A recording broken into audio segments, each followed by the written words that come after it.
4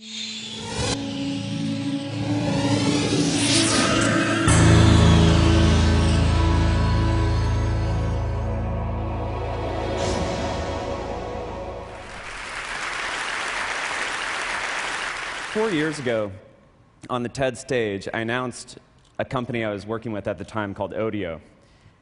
And because of that announcement, we got a big article in the New York Times, which led to more press, which led to more attention, and me deciding to become CEO of that company, whereas I was just an advisor, and raising a round of venture capital and ramping up hiring.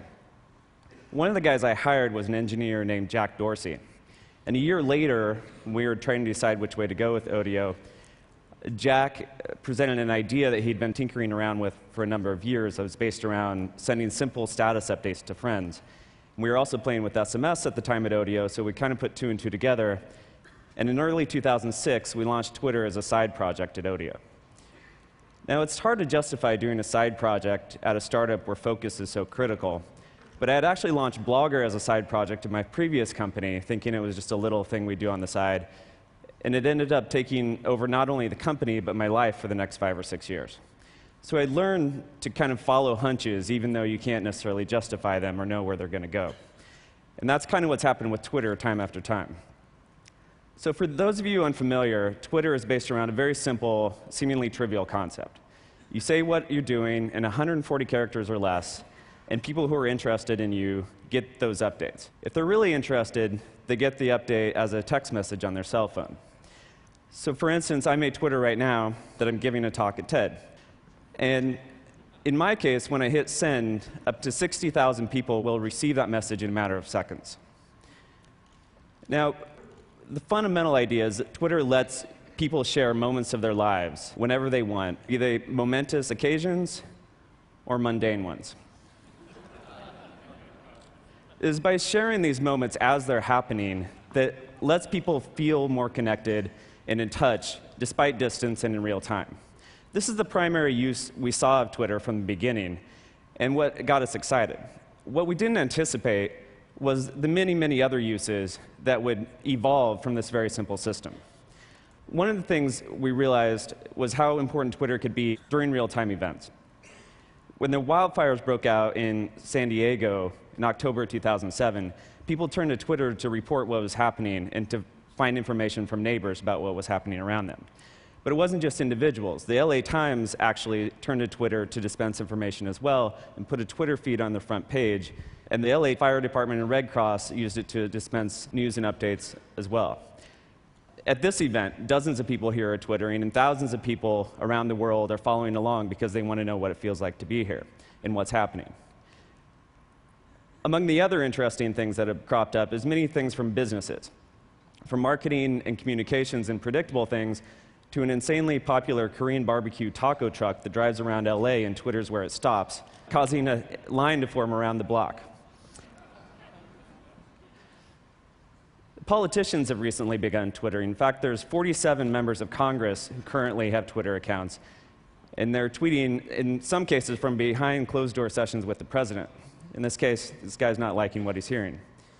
The president himself is our most popular Twitter user, although his tweets have dropped off as of lately, while Senator McCain's have picked up, as of this guy's. Twitter was originally designed as pretty much a broadcast medium. You send one message, and it goes out to everybody, and you receive the messages you're interested in. One of the many ways that users shaped the evolution of Twitter was by inventing a way to reply to a specific person or a specific message. So this syntax, the @username that Shaquille O'Neal is using here to reply to one of his fans, was completely invented by users. And we didn't build it into the system until it already became popular, and then we made it easier. This is one of the many ways that users have shaped the system. The other is via the API. We built an application programming interface, which basically means programmers can write software that interacts with Twitter.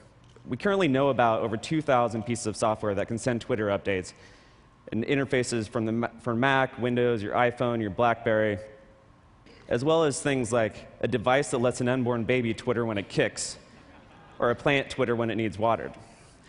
Probably the most important third-party development came from a little company in Virginia called Surmise. Samaya's built a Twitter search engine.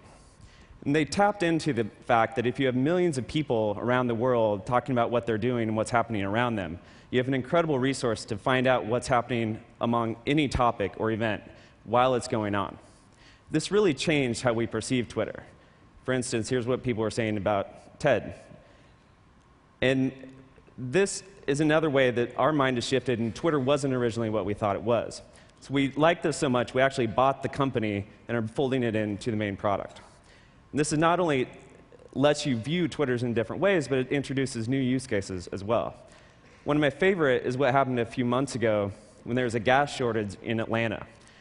Some users figured out that they would Twitter, when they found gas, where it was and how much it cost, and then append the keyword ATL gas, which let other people search for that and find gas themselves. And this trend of people using this communication network to help each other out goes far beyond the original idea of just keeping up with family and friends. And has happened more and more lately, whether it's raising money for homeless people or to dig wells in Africa, or for a family in crisis. People have raised tens of thousands of dollars over Twitter in a matter of days on several occasions. It seems like when you give people easier ways to share information, more good things happen. I have no idea what will happen next with Twitter, but I've learned to follow the hunch but never assume where it will go. Thanks.